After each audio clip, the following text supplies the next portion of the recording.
Bueno, me presento un poco. Yo soy José Manuel Pereira. Bueno, era José Manuel Pereira porque el personal branding se me fue de las manos. Ahora soy JM Pergar y no puedo frenarlo ya. Soy Android Tech Lead en Job Talent. Esto quiere decir que yo muevo tareas para que gente más lista que yo, como Jorge o Chema, resuelvan los problemas. Y os preguntaré un poco el porqué del título de la charla, ¿no? Y esto es porque cuando nos ponemos a programar nos creemos neos, pero realmente somos como la señora Dofai. Lo que hacemos es barrer mierda, ¿vale? Aquí tenéis mis datos. Como he dicho, soy JM Pergar. Busquéis JM Pergar en internet y tengo un SEO de la leche. O sea, aparezco. Una cosa que suelo decir aquí es que si yo estoy donde estoy hoy es gracias a eventos como este y a la comunidad. A compartir mucho, a exponerme, a que la gente... Porque hay mucha gente que nos quiere dar charlas, ¿no? Porque tiene miedo a equivocarse o demás, ¿no? Yo siempre digo que doy charlas para poner en evidencia mi ignorancia, ¿no? Para que gente tocha, como la que está aquí en primera fila, me diga en todo lo que me equivoco. Que ya Jorge me sacará un montón de pega de la charla, seguro. Y luego Raúl. ¿Vale? Así que os animo a seguir contribuyendo, a ayudar GDG, os metáis, organicéis charlas o las deis, ¿vale? Esta foto no la habéis visto hoy nunca, ¿verdad? Bueno, ese es el equipo, estamos contratando, si os animáis, hay un montón de ofertas publicadas y seguiremos contratando de manera interrumpida. Voy a hacer una cosa que no han hecho ninguno de mis compañeros y es explicar qué es Job Talent, que ninguno lo ha dicho. Bueno, aquí resumiendo, porque no hay mucho tiempo, porque aquí alguien me ha quitado tiempo de mi charla. Es InfoJob, pero bien hecho, ¿vale? Ya está. ¿Qué? Más bonito. Es más sexy, ¿no? Vale, las charlas hay que empezarla un poco no empezarla por el tejado. Si eres cool pues puedes, pero si no, no. Ahí que va un poco... Esto va aquí para el amigo Javi, ¿sabes? Que siempre me dice, ¿esto en Scala no hace falta? Bueno, porque esto es una solución que encaja en Java encaja, en otro lenguaje, pero no tiene por qué encajar en todos los lenguajes. Que el amigo Javi era programador de Android, ahora... Dice que programa en Scala, pero habrá que verlo. ¿Ya? Pero con cariño. Venga, hazle una foto. Ya, me adelanto a tu troleo. Antes que...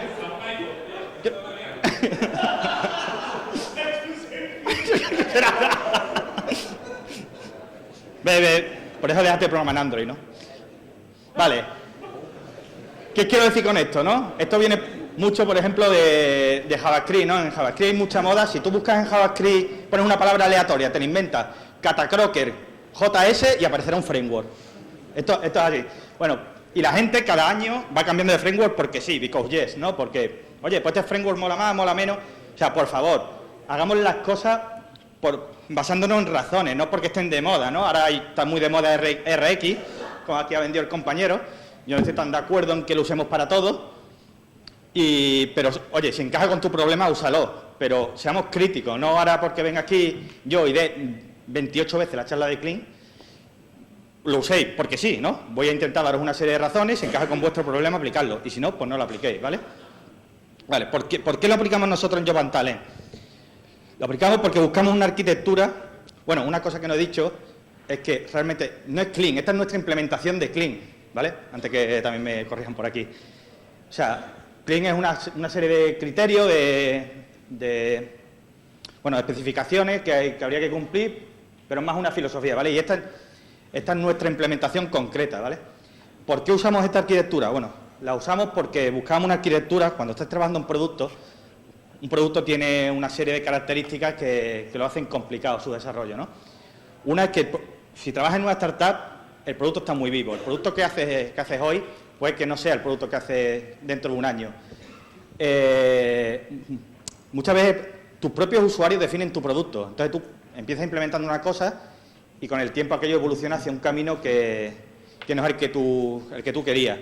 O tomas decisiones en un momento y en una situación, dadas unas condiciones, que dentro de un año no son las adecuadas. Yo en Talent tenemos una frase, siempre que surge uno de estos problemas, que bueno, en su momento me pareció buena idea, ¿sabes? Pero un año después puede que no fuera tan buena idea.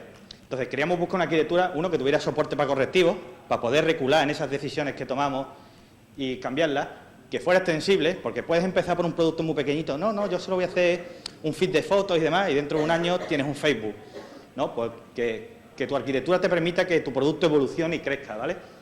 Que sea testable, esto es súper importante, pues cuando tu producto adquiere cierta dimensión, al final es fácil que un cambio rompa muchas cosas, ¿vale? Entonces, es importante estar cubierto con una buena cobertura de test. Y no todas las arquitecturas te permiten implementarlo, al menos de manera fácil. Y soportes a evolutivos. Esto no es solo que tu aplicación crezca, sino que tu aplicación al final también puede mutar. Y una parte que implementaste de una manera puede cambiar considerablemente. Y que ese cambio intentar acotar el impacto que tiene en el resto de tu código, ¿vale? Al final, una cosa importante que intento hacer en la charla es repetir una y otra vez una serie de ideas que son realmente el objetivo de la charla, ¿vale? Una es, esto es una frase que dijo un compañero mío, que es la mejor implementación de Clean, bueno, es el sentido común, ¿no? ¿Qué quiero decir? Bueno, si empezáis a leer artículos de Clean y tal, veréis que os definen N capas, N modelos de datos y demás. Por favor, o sea, analizad esto y ve qué realmente necesitáis, no aplicarlo todo porque sí. O sea, si de verdad no necesitáis 28 capas, o 5 capas, o 7 capas, las que sea, analizad cuáles son las que os ayudan a que vuestro problema sea solucionado de una manera más eficiente y aplicarlo. Y esto es un constantemente ir analizando y aplicando sentido común, y no porque veáis que N personas lo implementó de N manera, yo lo implemento exactamente igual. Analizad qué podéis extraer de eso, ¿no? Y eso es un constante que voy a intentar ir repitiendo a lo largo de las charlas. Siempre aplicar sentido común, ¿vale? Otro es que todas las arquitecturas caducan. Esto va muy en sintonía con lo que acabo de decir, de hace un año me pareció buena idea, ¿vale? ¿Qué quiero decir con esto? O sea, que vuestra arquitectura, aunque en un momento determinado os guste mucho o solucione un problema, al final dentro de un año puede que no sea válida. O sea, sed crítico con vuestras decisiones. No tengáis miedo a decir, en un momento tomasteis una decisión y un año después veis que es una mierda y os da palo decirlo porque es como si hubieras estado equivocado. No estabais equivocados. Esa decisión pudo ser buena en un momento determinado y un año después no serlo. Entonces, por favor, sed críticos siempre con todo lo que hacéis. Nosotros, por ejemplo, en Jovan Talent, yo llevo unos 8 meses, estamos implementando esta arquitectura y ahora, como veis, hay partes tachadas, ¿no? Porque ya hemos tomado todas las decisiones. Las capas de datos las tenemos implementadas de una manera y ya la queremos refactorizar entera y hacerla mejor. Y no nos equivocamos. Fue la decisión que tomamos en el momento determinado en base a unas condiciones en las que estábamos desarrollando. Y esas condiciones cambian. Y el producto cambia. Y la tercera cosa es que al final, toda la arquitectura, el principio básico en el que se basa, es el principio de responsabilidad única. Y al final es separar los problemas. Que en cada sitio tengamos un problema concreto solucionado. Y no todo mezclado, que es lo que principalmente dificulta el entendimiento de software, resolver bugs y demás, ¿vale? Voy a ir explicando ahora un poco las capas que hemos implementado y demás, ¿no? Y cómo lo hemos hecho. Esto va un poco la manera en que lo explico va un poco en sintonía con el título de la charla. Vamos a partir. ¿Cuántos de aquí sois Android Developer? ¿Y cuántos sabéis lo que es una God Activity? Bueno, a mí me gusta apodar las God Activity como un gran pozo de mierda, ¿vale? Imaginaos una activity de miles de líneas de código donde lo tenéis implementado todo. La vista, las lógicas, las conexiones a servicios, las conexiones a la base de datos. Esto se vuelve inmanejable, ¿vale? Entonces, un poco en sintonía con lo del título de la charla, ¿no? De barriendo. Voy a empezar partiendo como de una God Activity, ¿vale? Y vamos a ir barriendo cosas para ir limpiándolo todo, ¿vale? Si partiéramos de una God Activity y empezamos a barrer, ¿no? Creamos una capa, que sería la capa a la vista, ¿vale? Y en esas capas, que vendrían a ser las activities, los fragments o custom view, widgets que nos implementáramos, querríamos dejar solo una cosa, solucionar un problema, ¿no? Como venía diciendo antes. ¿Qué cosas dejamos solo en la capa de la vista? Los métodos de renderizado. Oye, queremos renderizar un usuario, queremos renderizar una oferta de trabajo. Los métodos de ciclo de vida de esas clases del framework, porque estamos obligados a ello, y los métodos de configuración de la vista, ¿no? Cuando cargamos una activity, cargamos un fragment, tenemos que configurar los on-click listeners, los test watchers o demás, ¿no? Eso es lo único que queríais. Todo lo que no sea eso, no vais, ¿vale? Esta clase implementaría una interfaz de contrato, ¿vale? Una interfaz que sería con la que se comunicaría otra capa, que sería la capa de presenters. Los presenters, ¿no? Se comunicarían con la vista a través de esta interfaz. Esto nos permite que realmente el presenter, que aloja la lógica de negocio, la lógica de vista, perdón, se comunica a través de esta interfaz. Esto le permite al presenter, que es lógica pura, abstraerse de la implementación de la vista. Nuestra vista puede ser un widget, nuestra vista puede ser un fragment, puede ser una activity y puede cambiar en el tiempo. A lo mejor en un momento determinado le implementamos con una activity porque creíamos que era la solución adecuada, pero un tiempo después nuestra interfaz o nuestra aplicación no soporta eso, lo tenemos que cambiar a un fragment por cualquier razón, pero la vista seguiría, a ojos del usuario, seguiría siendo igual. Pues el presenter ni se enteraría. Con que nuestra nueva implementación implemente la interfaz, estaría listo, ¿vale? Otra cosa que quisimos conseguir es aislar la navegación de la app de la implementación de las vistas también. Como, bueno, sabéis, si habéis programado en Android, si queremos navegar a una vista determinada, dependemos de cómo está implementada esa vista. Así que no es lo mismo si queremos ir a un fragment que si queremos ir a una activity o si una vista está implementada con un diálogo. Entonces, empezamos aquí un algo, como os decía antes, volvemos a lo mismo, ser crítico con vuestras decisiones. Nosotros nos implementamos aquí un tema con un router que enrutaba la navegación y un elemento que tenía la implementación de navegación. Fuimos críticos y vimos que esto pues, no era del todo lo que queríamos. Nuevamente, nuestra arquitectura evoluciona. Al final, ¿cómo quedó? Creamos una interfaz que definía las páginas, independientemente de cómo estas páginas estén implementadas, ¿vale? Y esta interfaz, page, que la llamamos, define los métodos de ir a esa o, estando en esa, ir a la página siguiente o volver. Y es la implementación de estas páginas las que ya tiene cómo se navega a esta página concreta. Y nos da igual que sea una activity o que sea un fragment, ¿vale? Sí decir que esto no tiene nada que ver con Clean. Esto es una implementación que hemos hecho nosotros para solucionar un problema que teníamos o que queríamos simplificar. Entonces, ¿qué pasa? Nosotros tenemos, por ejemplo, el detalle de un job. Pues el detalle de un job, que es el job page, está implementado en esta clase y está implementado con una activity. Si mañana en vez de una activity es un fragment, todos los sitios que navegan a job page, que no son pocos, solo tenemos que venir a la implementación y cambiar cómo se navega. En fin, y no en todos los sitios donde iríamos a ese sitio, tener que cambiar código. ¿Vale? ¿Qué habría en los presenters, no? Como he dicho, en la vista solo solucionamos el problema de cómo tratar con la vista y el presenter es quien aloja la lógica de la vista. ¿Qué cosas nos encontramos en el presenter? El presenter procesa los eventos de vista. ¿Esto qué quiere decir? Cuando hacemos un clic en un botón de la vista realmente no hace nada. La vista lo único que hace es comunicar que ha hecho clic al presenter. Y el presenter toma las decisiones adecuadas. Ahora veremos un flujo para que os quede más claro. Entre esas decisiones que tiene que tomar el presenter, una de ellas puede ser solicitar datos, excitar la vista, activar un loading, por ejemplo, y podría también, en nuestro caso, guardamos estados de la vista.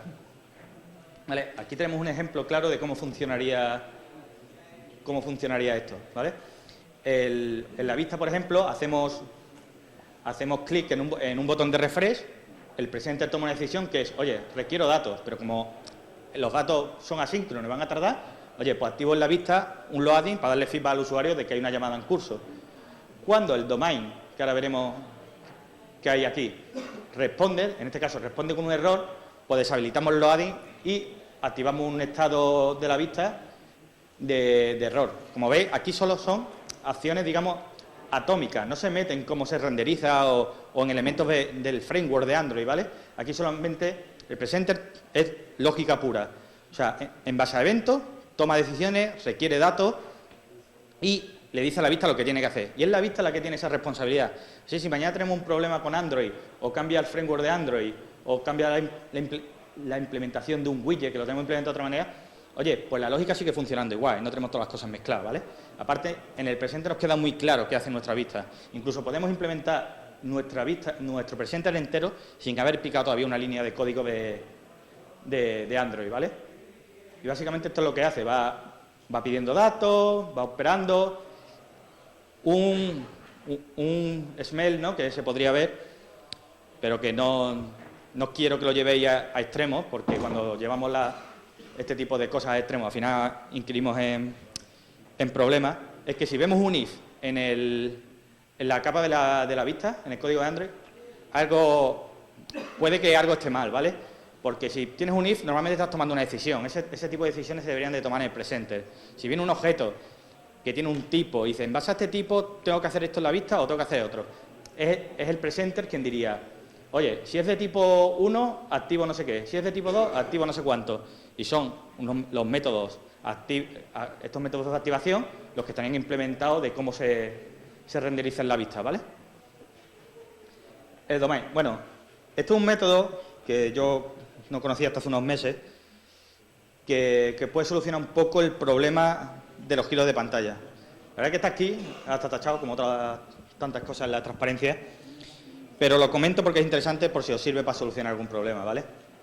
Si habéis programado en Android, sabéis que hay unos métodos para guardar estado entre cuando hay un cambio de configuración y Android le da por reiniciar la activity, ¿no? Toda la vista, te la mata y te la vuelve a crear. Si teníamos información y no queremos perder, hay unos métodos que se llaman retain instant y el restore instant state, con el que podéis pasar información, pero solo información. Con estos métodos se podéis pasar una instancia completa de un objeto y no se pierde, ¿vale? Esto lo hacíamos para los giros de pantalla, no perder presenter y demás, pero este método, como pone aquí, solo está a nivel de activity. Y nosotros tenemos los presenters a cualquier nivel, a nivel de widget, a nivel de fragment o de activity, con lo cual no nos valía, o al menos se tornaba complicado.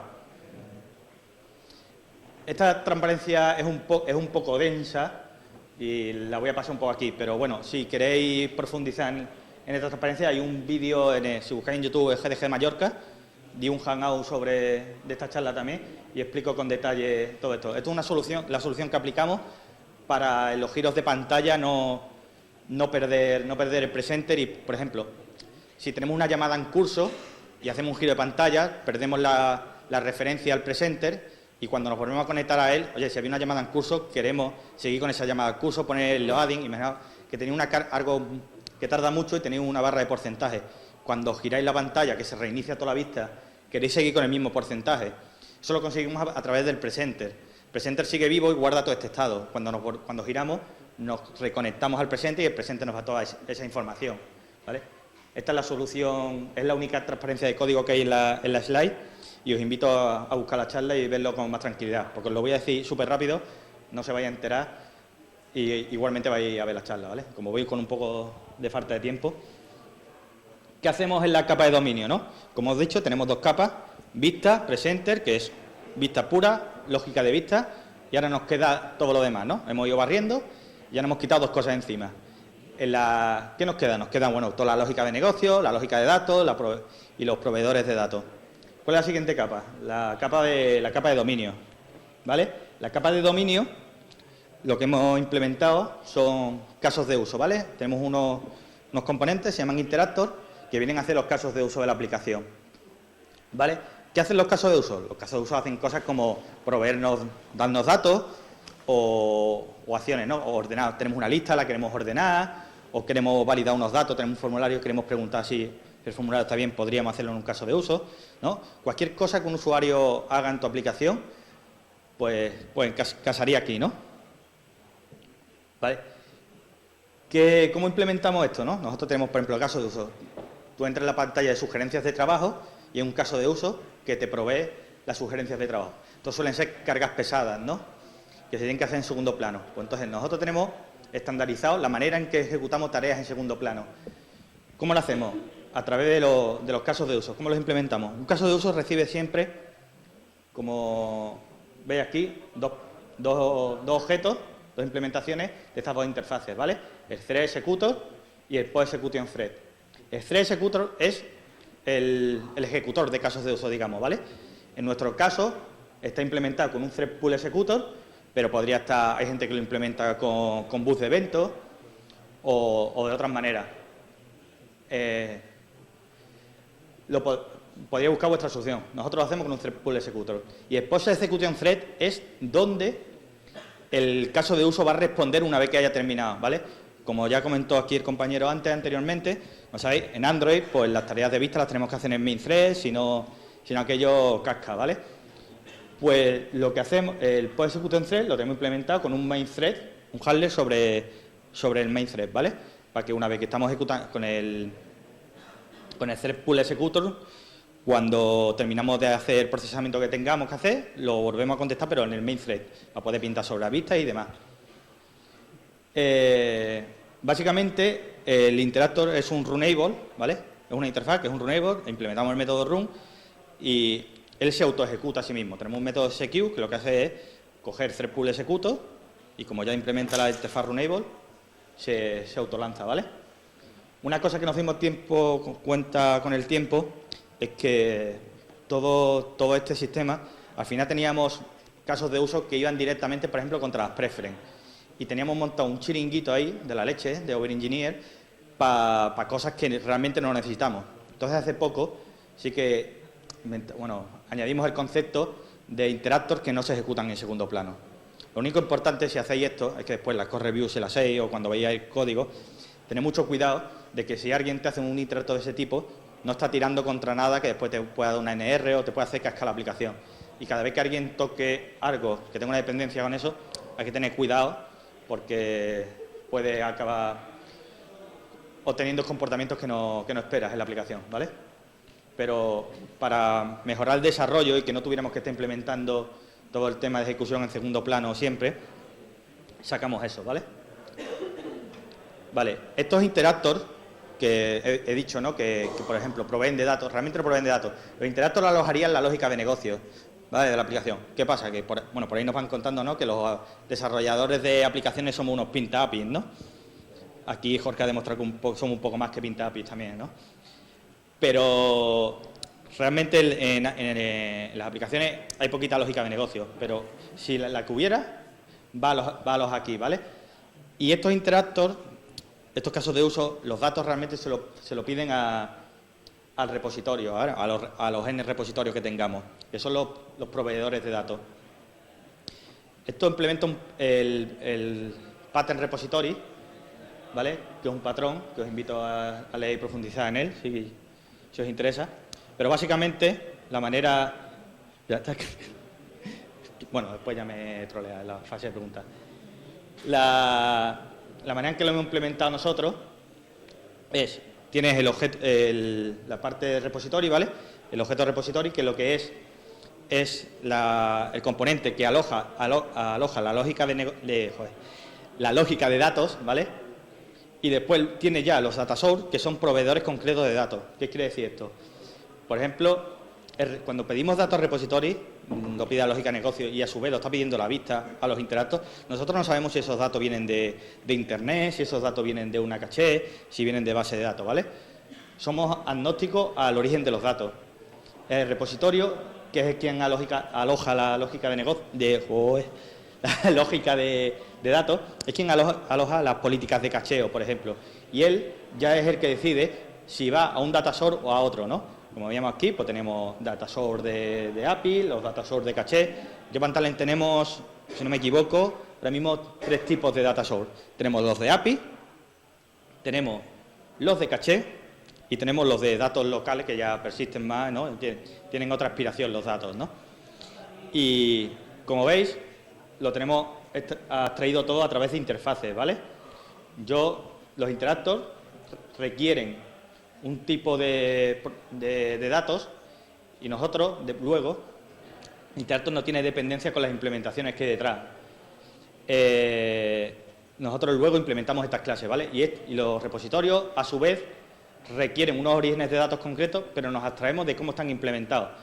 El repositorio requiere datos de la API, pero no sabe si están implementados, gracias a esta interfaz, no sabe si están implementados con retrofit, con volley, con OK HTTP o me lo he picado todo a mano porque soy un artesano y me aburro mucho y tengo mucho tiempo, ¿vale? Igual, las cachés no sabemos si están implementadas con bases de datos, con las preferences, con real, no sabemos. Y esto nos permite que si la decisión que tomamos en un momento determinado, por ejemplo, decidimos usar porque tenemos pocos datos, usar preference y luego nos damos cuenta que esto ha sido una locura porque eso no escala y después usamos real y nos damos cuenta que el real no encaja del todo con nuestro problema porque tenemos que operar con muchos datos y demás o llevamos poquito tiempo con real, no os puedo decir mucho de eso, pero nos permite que llega el momento, cuando eso pase, solo tenemos que cambiar esta pieza. Cambiamos la implementación de esta pieza y ni se entera nuestra lógica de datos, ni se entera nuestra lógica de negocio, ni se entera nuestra vista, ¿vale? Con lo cual, es lo que decía, separar problemas. Al final, cada problema está donde está. Y si hay un problema en un sitio, cambiamos esa pieza, la arreglamos, ponemos otra y el resto de parte de nuestro software no se entera, ¿vale? Os decía, ¿qué hacen los repositorios? Alojan las políticas de cacheo, ¿no? La política de cómo tratamos los datos y los data source son los orígenes concretos de datos. Una cosa que no he dicho, que digo ahora más adelante, es que una de las premisas de Clean que te dice es que si eres muy estricto, es que cada capa tiene que tener un modelo de clases distinto. Esto cuando empezáis, al final se vuelve una locura y os dais cuenta que estáis más tiempo implementando mappers que lógica de negocio o las cosas que de verdad importan para tu aplicación.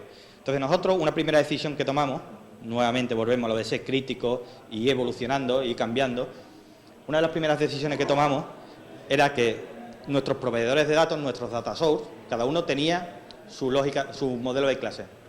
Ahí no hay más tutía, porque te lo imponen muchas veces las librerías. Si quieres, si usas retrofit, tienes que implementar los response. Si usas ORM, probablemente tengas que implementar ciertos entities o demás. Y luego, en los repositories, como no deben de depender de los data source, teníamos nuestro modelo de clase que eran DTOs para comunicar data source entre sí y que no se acoplaran, ¿vale? Que luego estos DTOs se transformaban a otros objetos que eran los objetos de dominio, que son los básicos de nuestra aplicación.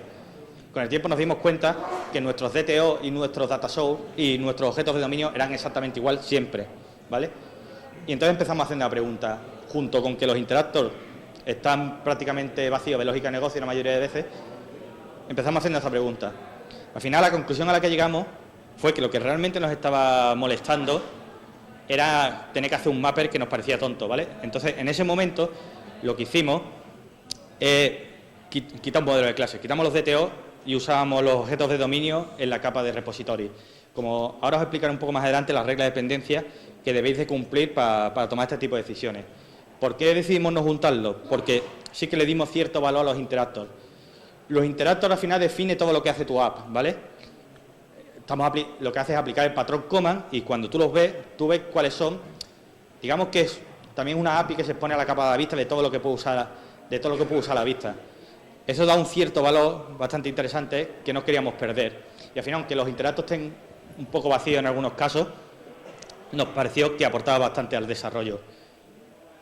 Vale, hasta aquí he explicado, digamos, todas las capas. Ahora voy a dar un poco la foto general, ¿vale?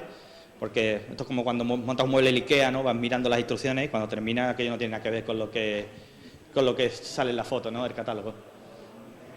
Vale, si empezáis a leer Clean por ahí, os leéis el post de Uncle Bob, ¿no? Que fue quien empezó con esto.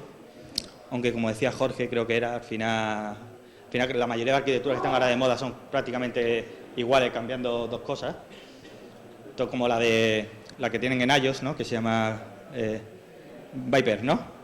Que los de iOS son muy de cambiarle el nombre a las cosas para decir que son suyas, ¿vale? Esto prácticamente es lo que veréis, ¿no? Al final, Clean Architecture se ve como una arquitectura, ¿no? De capas concéntricas, donde empezamos por la capa de dominio, ¿no? Que es la de los interactors y las entidades. ¿Qué quiere decir esto? Al final, lo que realmente define vuestra aplicación es lo que hace, no es los detalles de implementación, no es cómo está implementada la base de datos, no es cómo está implementada la vista, si el botón lo pone más arriba o lo pone más abajo. Lo que realmente define tu aplicación es lo que hace a nivel más abstracto, digamos, ¿no? Entonces, realmente, el objetivo de plantear las capas concéntricas es porque realmente el core de tu aplicación es esto, ¿vale? Las entidades, que son el modelo de clases interno que tiene tu aplicación, es realmente los conceptos con los que maneja tu aplicación. Por ejemplo, en Job and Talent, pues tenemos ahí los job openings, los candidates, las sugerencias, ¿vale? Los interactors, a su vez, definen qué se hace en tu aplicación, qué se hace con las sugerencias. Oye, pues tengo un trabajo, pues interactors son aplicar un trabajo, marcarlo como favorito, desinscribirme de un trabajo, mandar un mensaje por el chat, ¿vale? Luego tendríamos otra capa más externa, que son los presentes y los repositorios, que alojan respectivamente la lógica de vista y la lógica de datos. Y ya en la última capa tenemos ya detalles de implementación de la UI o los data source, que son cómo implementamos la vista o cómo obtenemos esos datos, ¿vale? Porque la vista podemos tener una aplicación Android, pero podría ser por consola o podría ser una aplicación web. O sea, esta arquitectura la estoy enfocando a Android, pero realmente encajaría con muchos problemas, ¿no? Vale, como he dicho, vamos desde abstracciones hasta concreciones. ¿Qué quiere decir esto? Quiere decir que, de hecho, desde aquí, como digo ahora más adelante, desde aquí hasta aquí, solo tenemos código Java, o deberíamos tener código Java, ¿vale? Aquí realmente no necesitamos el framework de Android para nada. Estamos implementando lógica pura. Estamos implementando la lógica de vista, la lógica de dominio y la lógica de datos. ¿Para qué necesitamos Android ahí? Para nada. Solo en la última capa, que es concreciones, ¿no? Vamos a hacer las concreciones, vamos a hacer los detalles de implementación, es donde alojamos los del framework de Android, ¿vale? Incluso te diría que la capa de datos tampoco necesitamos, depende de qué decisiones tomemos, puede que no tengamos código de Android. Vale, y este es el punto importante de la arquitectura, es la regla de dependencia, ¿vale? Cualquier capa externa puede depender de una capa más interna, pero una capa interna nunca debe depender de una capa externa. ¿Cómo conseguimos esto? Bueno, eso lo conseguimos a través de la interfase. Imaginaros que empezáis a implementar vuestra aplicación desde la capa de dominio, ¿vale? Empezáis, que es el core de vuestra aplicación, ¿no? Yo quiero que mi aplicación haga N. Incluso podéis no saber todavía en qué plataforma vais a implementar vuestro software, ¿vale? Empezáis a implementar las entidades y los casos de uso. Esos casos de uso requerirán unos datos. Entonces, es la capa de dominio la que expone una interfaz para definir qué datos necesita. Y luego en la siguiente capa la que implementa esa interfaz, ¿no? Él expone la interfaz del repositorio y es la capa de repositorio la que implementa esto, ¿vale? Eso permite que realmente una capa interna nunca dependa de una externa, porque no debe depender nunca de una externa. Esto nos permite que podamos cambiar las capas más externas sin que las internas se vean afectadas. En este sentido, lo que hablaba antes, cada capa usa su propio modelo de clase. ¿Para qué? Para que si yo cambio algo en una capa, no se ve afectada a la otra y después mapeamos. Como dije antes, esto al final, si no aplicas el sentido común, otro de los puntos que queréis repitiendo, esto se te puede ir de madre. Tienes un mogollón de clases que no te aportan nada a tu problema real y al final se convierte en un lastre a la hora de desarrollar y adquirir cierta velocidad, ¿vale? Como os dije, nosotros tenemos un modelo de clase en la capa de dominio, otro modelo de clase en la capa de repositorio, otro modelo en la capa de data source. Y estos dos, los de repositorio y los de interactos, nos dimos cuenta que no nos aportaban nada, ¿vale? Como la capa de repositorio es más externa que la capa de dominio, nos permitió usar los objetos de dominio en la capa de repositorio y seguir cumpliendo las reglas, ¿vale? Yo cambie lo que cambie, la capa de repositorio, la capa de entidades, la capa de dominio, no se va a afectar. ¿Cómo lo tenemos hecho nosotros? Nosotros al final usamos los objetos de dominio desde la capa de presenter a la capa de repositorio. Luego en la capa de data source usamos objetos de las librerías concretas que nos obliguen a usarlos. Y en la capa de la vista usamos objetos de la capa de la vista, pero hicimos una optimización para ahorrando los mappers de que normalmente en la vista o usamos los objetos de dominio si podemos hacerlo y si necesitamos, la mayoría de casos en los que necesitamos un objeto concreto para la capa de vista es un agregado del objeto de dominio, te falta algún dato o tienes que procesar algún dato. Entonces no usamos objetos completos, sino que usamos objetos que decoran el objeto de dominio y añadimos lo que nos haga falta. Vale, ¿qué hemos conseguido con esta arquitectura? Hemos conseguido una arquitectura independiente del framework, de la UI y de los proveedores de datos, porque, como hemos dicho, hasta todo el código que no está alojado en las dos últimas capas no sabe nada de Android, ¿vale? Es una arquitectura modular, horizontal y verticalmente. ¿Qué queremos decir con esto? Queremos decir, por ejemplo, en nuestro caso, hemos visto ya que la manera en que decidimos implementar la capa de datos ya no soporta nuestras necesidades actuales y nos gustaría arreglarla y refactorizarla. Oye, pues podemos cambiar la capa de datos entera, modular horizontalmente, podemos cambiar la capa de datos entera sin que la capa de dominio, vista y demás se vea afectada. Es más, un compañero se puede poner un par de semanas a trabajar en eso y los otros no dependen de él. Él trabaja, lo termina, como va a implementar los mismos contratos, las mismas interfaces, cuando te ha acabado, cambia una cosa por otra y fin. Y verticalmente, quiere decir que una feature determinada no está acoplada con otra. Si de repente, por ejemplo, nosotros ahora estamos empezando a implementar el chat y si de repente el chat no escala, acabamos queriendo implementar Reactive, que es una buena solución para este tipo de software, ¿no? Como puede ser un chat, pues mi chat no está tremendamente acoplado y hay gente acoplada con mi chat. Verticalmente podemos coger esa feature, separarla y no tener ningún problema, ¿vale?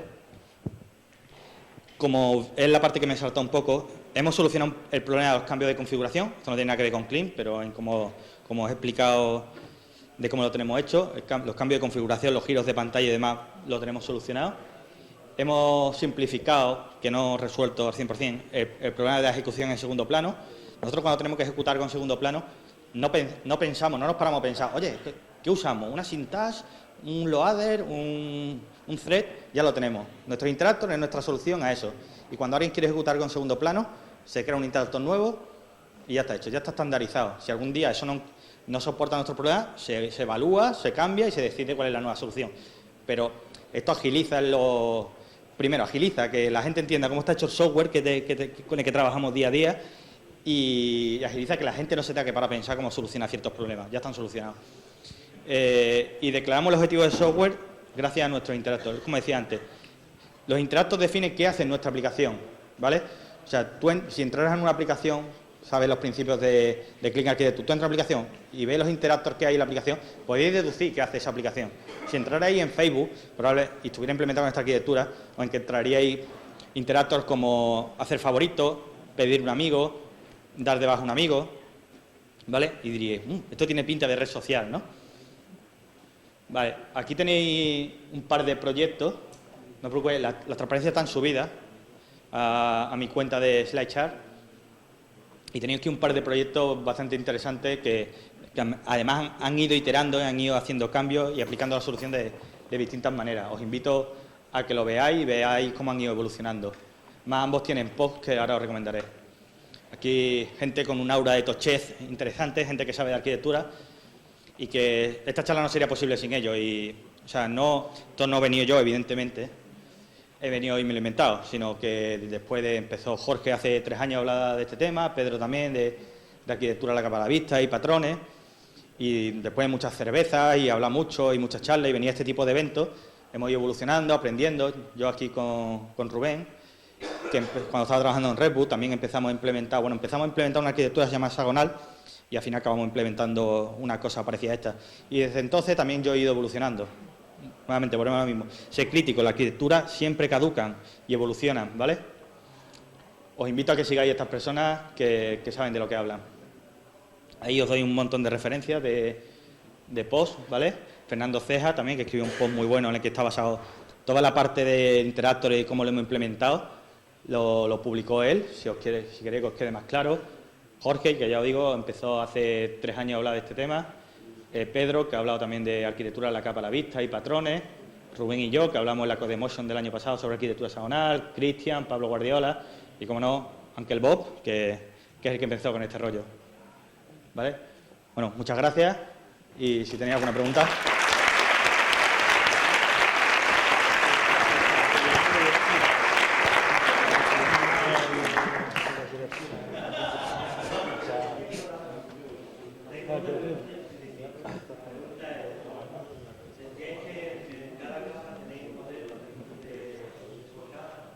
Bueno, en cada capa no tenemos, o sea, es lo que expone un poco la arquitectura, pero nosotros fuimos críticos. El error de más que tuvimos fue que en la capa de repositorio usábamos un modelo de clase. Con el tiempo nos dimos cuenta que esto no nos aportaba absolutamente nada y lo hemos quitado.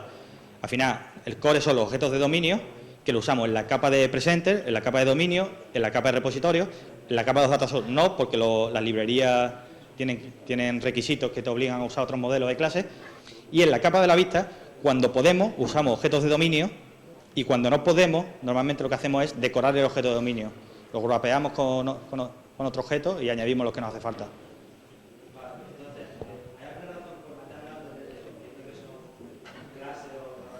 Sí.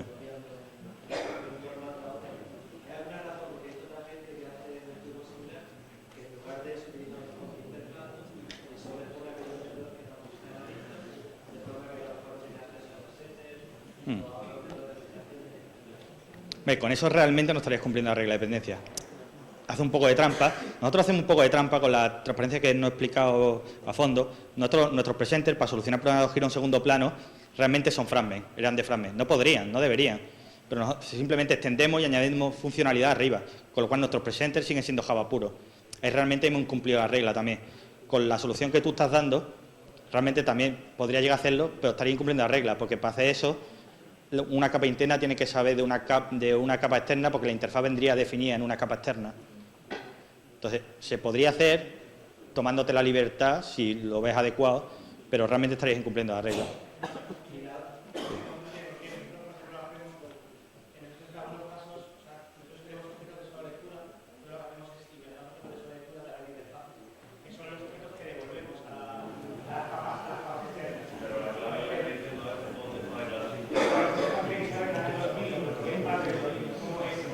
Claro, pero entonces ya no es un objeto de vista, me refiero, tú estás poniendo desde tu dominio, claro, sí, después si la vista tiene un requisito especial, que el dominio no debería de conocer ese requisito.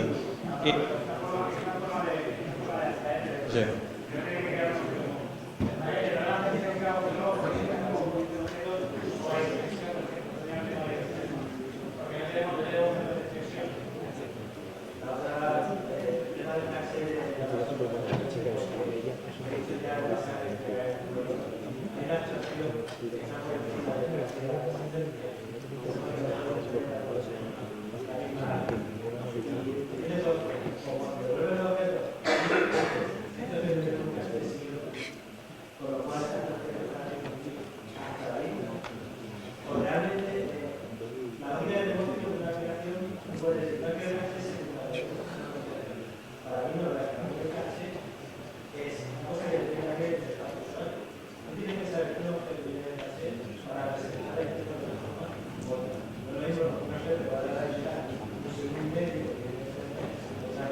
Pues yo lo separaría por la volatilidad de los datos. O sea, tú puedes tener, por ejemplo, métodos del tipo quiero cepillarme toda la caché y te va los datasort de caché a los n-datasort y te los cepillas. Y la persistencia a lo mejor no. Los datos de caché dejan de ser válidos, mientras que los de persistencia, nosotros, por ejemplo, ahora mismo en local solo tenemos temas como configuraciones. Las configuraciones del sistema están guardados en datasort que son locales. Comportamiento y cómo trata eso y agrupa esos datos puede ser bastante distinto del tema de caché.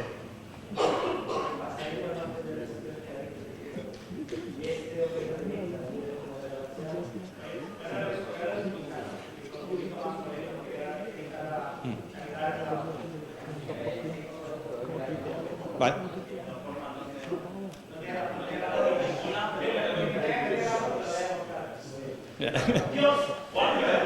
Round one. ¿Tú tenías otra pregunta por ahí o?